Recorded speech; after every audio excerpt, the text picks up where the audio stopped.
বলো না আব্বা, এত কম বয়সে এত নষ্ট হয়ে গেল কেন? এত কম বয়সে এত চরিত্রহীন হয়ে গেল কেন?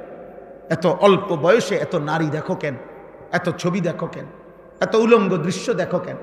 আল্লাহর নবী বলছেন, মান নাযারা ইলা মাহাসিনি ইমরাআতিন আজনাবিয়্যা সুব্বা ফি আইনাইহিল আনিক ইয়াউমাল কিয়ামা। নবীজি বলছে, যে একবার কোন বেগানা নারীর দিকে তাকালো, খোদার কসম নবী বলে কিয়ামতের দিন জ্বলন্ত আগুনের সীসা গলিয়ে তার দুই চোখে দেওয়া হবে। রাসূলুল্লাহ সাল্লাল্লাহু আলাইহি ওয়াসাল্লাম বলেন, মাথার উপরে এই আসমানটা যদি তোমার উপরে পড়ে যেত, ভাঙ্গা পড়তো, ওইটা যত বড় বিপদ নয়। আল্লাহর নবী বলেন, তার চাইতে বড় বিপদ উম্মত তুমি কোনো বেগানা নারীর হাত ছুঁয়ে দিলা। তুমি কোনো বেগানা নারীর হাত ছুঁইলা, ভিন মেয়ের। আল্লাহ রাসূল বলেন, এর চাইতে তোমার উপরে যদি মাথার আসমানটা ভেঙে পড়তো, তোমার মাথার উপরে যদি পাহাড় ভেঙে পড়তো, এতটা বিপদ হতো না, এত বড় ক্ষতি হতো না তোমার। তুমি যে ক্ষতি করলা নিজের আখিরাতে, তুমি নিজে ক্ষতি করলা। তোমরা বাবারা যা করছো তোমরাই ভাবো, তোমার জন্য আমি আটকাবো না, আমার জন্য তুমি আটকাবা না, কেউ কারোর জন্য থামে না। কিন্তু আখিরাতে আমরা সবাই যেতে হবে, আল্লাহ তাআলার কাছে আমাদেরকে পৌঁছতেই হবে। আমরা মানি কিংবা না মানি, আমরা স্বীকার করি আর না করি, আমাদের প্রত্যেকটা বাবা, অভিভাবক যারা আছেন, ছেলের বাবা, মেয়ের বাবা, আপনাদের কাছেও আমার বক্তব্য এটা, আপনারা আপনাদের ছেলের দিকে নজর দেন। সোফা লাগবে না, মাটিতে বসুক। ফার্নিচার লাগবে না বাপ, ওদের সাথে আগে বোঝাপড়া করেন যে তোদের জন্য আমি কেন ফার্নিচার বানাবো। যে নাফরমান সন্তান, তুই আল্লাহর দুশ্মন, তুই রাসূলের দুশ্মন, একটা বেলা এক ওয়াক্ত নামাজ পড়স না বেটা, তোর মতো জানোয়ারের জন্য আমি বিল্ডিং করব কেন? কথা বলে না? এটা কি বলা উচিত না যে তোর মতো জানোয়ার, তোর মতো আল্লাহর দুশ্মন, তোর চুল দেখলে মনে হয় না মুসলমান, তোর চেহারার ঢং দেখলে মনে হয় না মুসলমান, পেশাবের সুরুত দেখলে বোঝা যায় রাস্তার পাশে পেশাব করতেছে, কোথায় টয়লেট পেপার, কোথায় পানি। তো তুমি কুত্তা দেখো না? আরেকবার কুত্তা যখন পেশাব করে তুমিও লগে পেশাব করো, আর আরেক দোস্তরে কইবা, দোস্ত আমগো দুই জানোয়ারের ছবি একসাথে উঠাইয়া ফেসবুকে দে।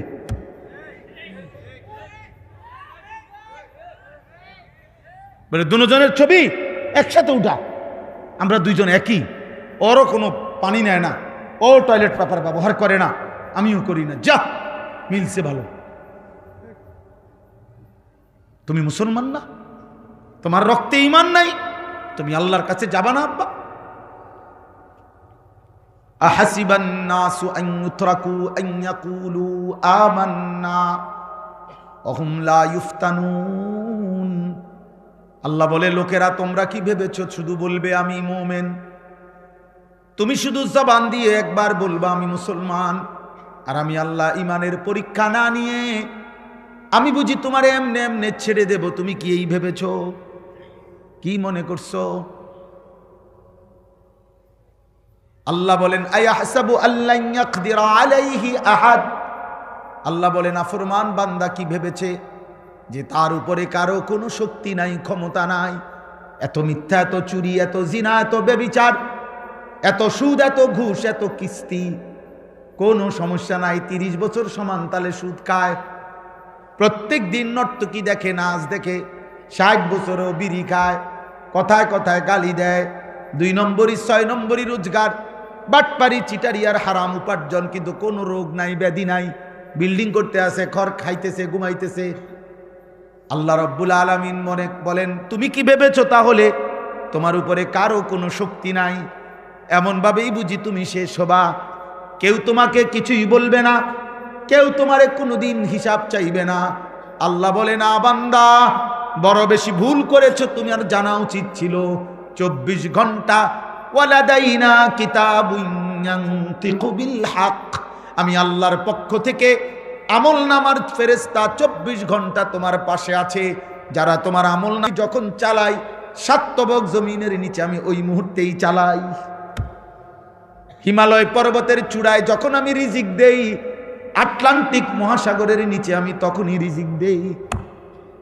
এই কোটি কোটি মানুষের মুখে যখন খাবার তুলে দেই, কোটি কোটি জন্তু জানোয়ারের মুখেও আমি তখনই খাবার তুলে দেই।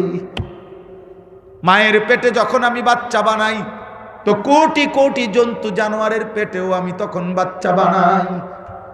একটা করতে গিয়ে আমি আরেকটা ছেড়ে দেই না, একটা করলে আরেকটা ভুলে যাই না, একটার কারণে আরেকটা পিছনে পড়ে যায় না। আমি আল্লাহ কোনো সিরিয়াল দিতে হয় না, শনিবারে এ রবিবারে ওইটা না, না, একই সময়ে সব কিছু আমি করি। একই সময়, একই মুহূর্তে ক্ষমতাবান, একই মুহূর্তে ক্ষমতাবান। অতএব বাপ চাচারে বলি, মা বোনকে বলি, বহু মহিলা, মহিলারা মনে করছে সব কিছুর ছেলে মেয়ে জিফুতের ইমান আমল নামাজ রোজা সব স্বামী বেটার দায়িত্ব। তো চাচি আপনার কি দায়িত্ব, ভাবি আপনার কি দায়িত্ব, বোন আপনার কি দায়িত্ব? মহিলারে বলবেন, মহিলা বলবে আমার 3টা দায়িত্ব। এক, নিজে প্রথমত যেদ্দুর পারি সামান্য পরিমাণ রান্না বান্না করা। দ্বিতীয় দায়িত্ব হইল প্রতিদিন নির্দিষ্ট সময় পরিমাণ সাজগোজ করা, অর্থাৎ পাউডার চুনু ফেরান লাভলি ডলা। আর হইল যে দূর শল্যে কুলায়, হয় টেলিভিশন নয় বাজার আর মার্কেটে ঘুরা, খালাস। বাকি তোলে আমনের ফুত, আমনের জি, আমনের ছেলে মেয়ের ইমান আমল পড়ালেখা, এটি তার দায়িত্ব। এটি হেতে বেড়ার, ওনার কিছু না। ওনার হইল পাউডার, ওনার হইল ফেয়ার এন্ড লাভলি। বুঝেন না কথা? বাচ্চা মোবাইল টিপে 1 ঘন্টা ধরে উনি সাজতেছে।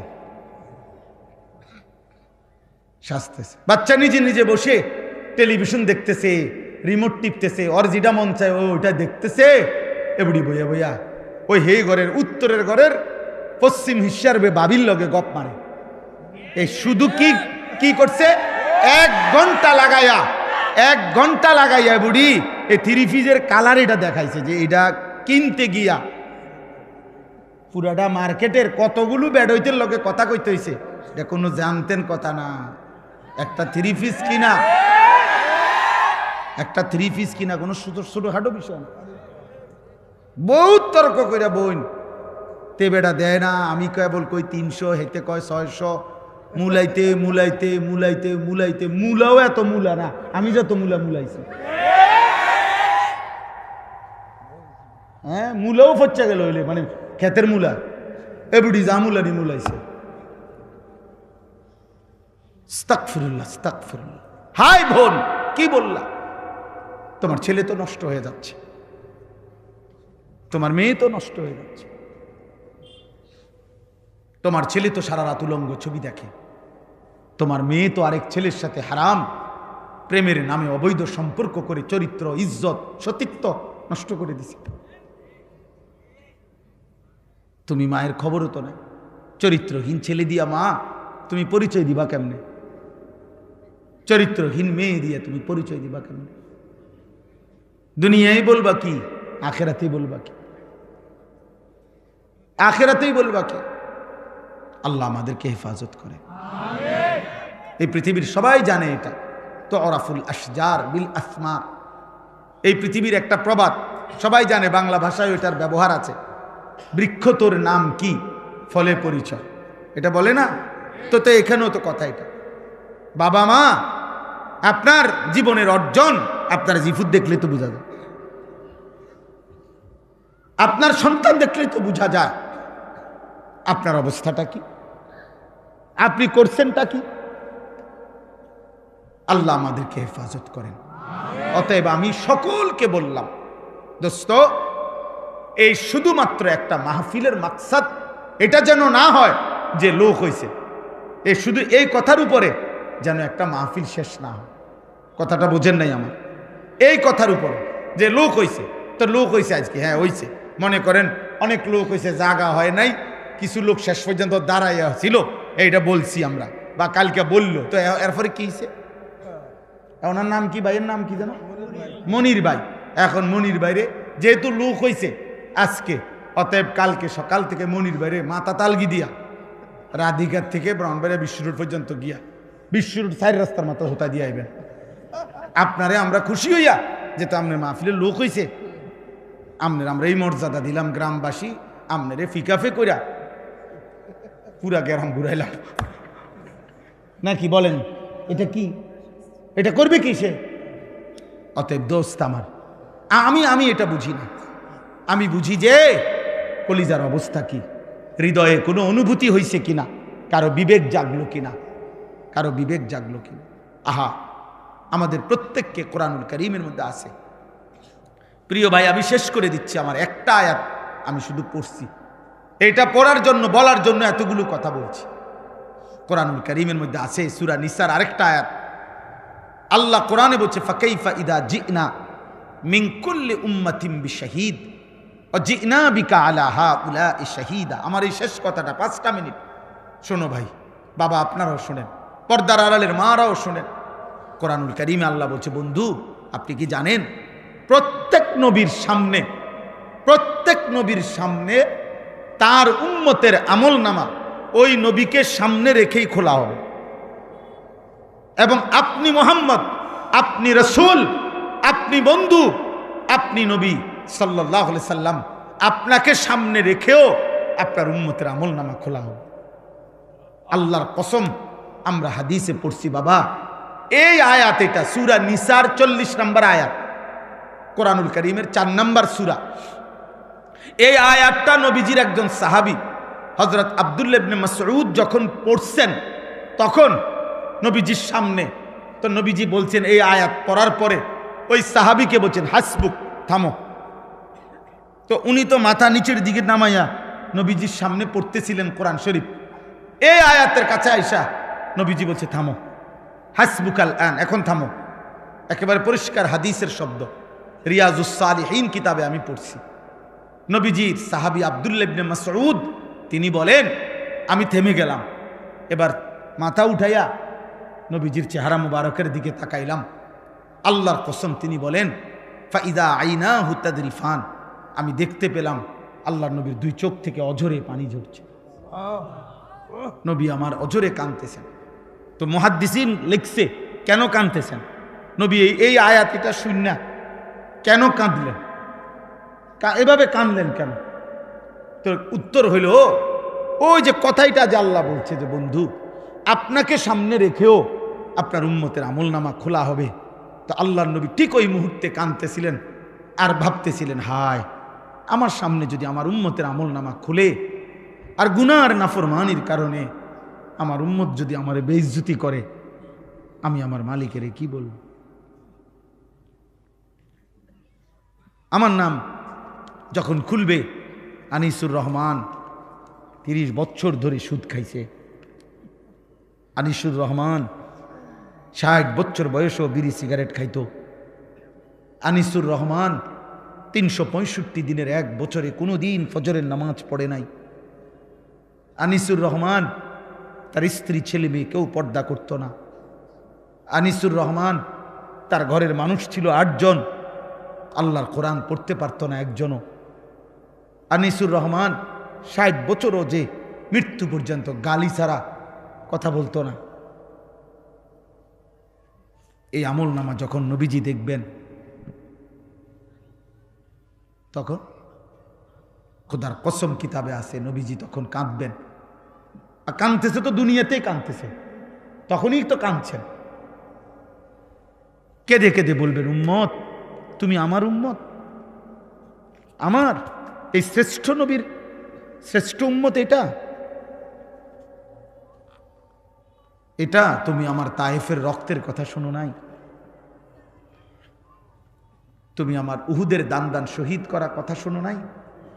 তুমি শোনো নাই যে আমি ক্ষুধার কষ্টে পেটে পাথর বাঁধছিলাম? তুমি শোনো নাই আমি উম্মতের জন্য সারা রাত জেগে চোখের পানি ফেলে কাঁদছিলাম? এর বিনিময় দিলা এটা? হ্যাঁ, বলো না আব্বা, আজ যদি মরে যাও, আর আজকের দিনে যারা এক ওয়াক্ত নামাজ পড়লেন না, তোমরা যারা ছেলেরা পড়লা না, বলো না আব্বা, তোমার নবীর সামনে তুমি কেমনে দাঁড়াইবা, কি কি দিয়ে সুপারিশ চাইবা?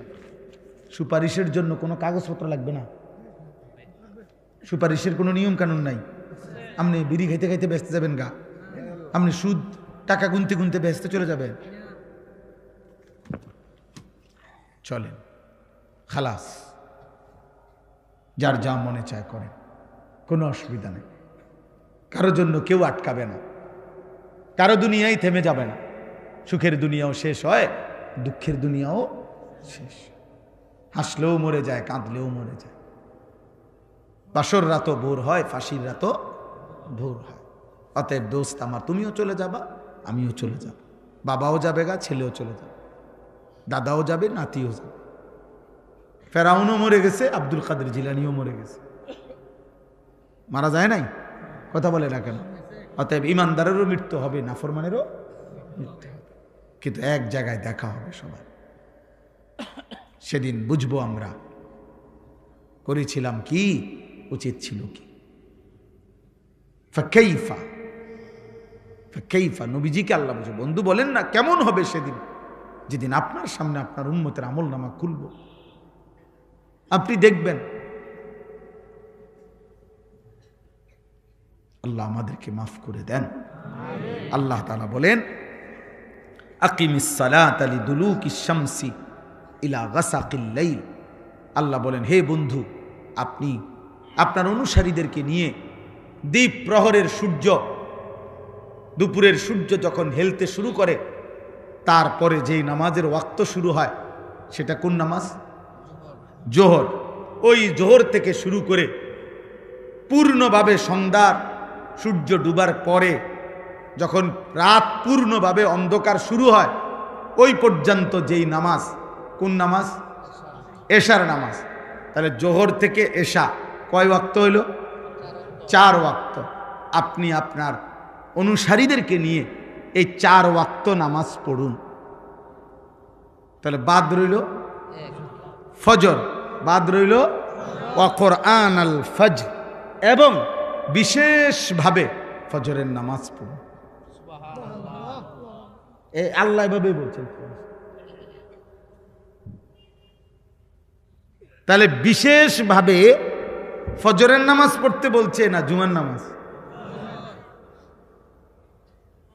জুমার নামাজ আর জোহরের নামাজ তো একই ওয়াক্ত, শুধু দিনের ভিন্নতার কারণে নাম ভিন্ন। শনিবার, রবিবার, মঙ্গলবার, সোমবার, বুধবার, বৃহস্পতিবার যেই জোহর, ওইটাই শুক্রবারে জুমা। নাকি আলাদা জোহর এক ওয়াক্ত, জুমা এক ওয়াক্ত? শুক্রবারে জুমা কি, আরে শুক্রবারে নামাজ কি 6 ওয়াক্ত? কয় ওয়াক্ত? কিন্তু আল্লাহ বলছেন, বলার ঢংটা দেখছেন? কোরআনুল আয়াত। বন্ধু, 4 ওয়াক্ত নামাজ সূর্য পশ্চিম দিকে হেলে যাওয়ার শুরু থেকে রাত্র পূর্ণ হওয়া পর্যন্ত যেই নামাজ, তা আদায় করুন, এবং বিশেষভাবে ফজরের নামাজ। এখন শেষ কথা হইল, ইন্না কোরআন আল ফজরি কানা মাশহুদা। আমরা যদি সবাই প্রশ্ন করি, বা নবী নিজেও যদি প্রশ্ন করে, আল্লাহ বলেন তো 4 ওয়াক্ত একসাথে বললেন, এবং বিশেষ করে কোন নামাজ? এটা আলাদা বললেন কেন? এটা আলাদা কেন বললেন? আল্লাহ নিজে উত্তর দিচ্ছে যে, বন্ধু, আমি জানি আপনি এটা জিজ্ঞাইবেন, অথবা এটা যে কেউই জিজ্ঞাসা করবে, আমি বলে দিচ্ছি, ইন্না কোরআন আল ফজরি কানা মাশহুদা। নিশ্চয়ই ফজরের নামাজ হলো আমার সৃষ্টি ইমানদার, আমার আনুগত্যশীল বান্দার একত্রিত হওয়ার সময়। রাসূলুল্লাহ সাল্লাল্লাহু আলাইহি সাল্লামের একজন বিখ্যাত সাহাবীর নাম হুযায়ফা। নবীজি সাল্লাল্লাহু আলাইহি সাল্লামের গোপন বিষয় সবচেয়ে বেশি যিনি জানতেন, তিনি হচ্ছেন হুযায়ফা, সাহিবু সিররিন নবী, ওনাকে বলা হয় নবীজির গোপন বিষয় জাননেওয়ালা সাহাবী হুযায়ফা।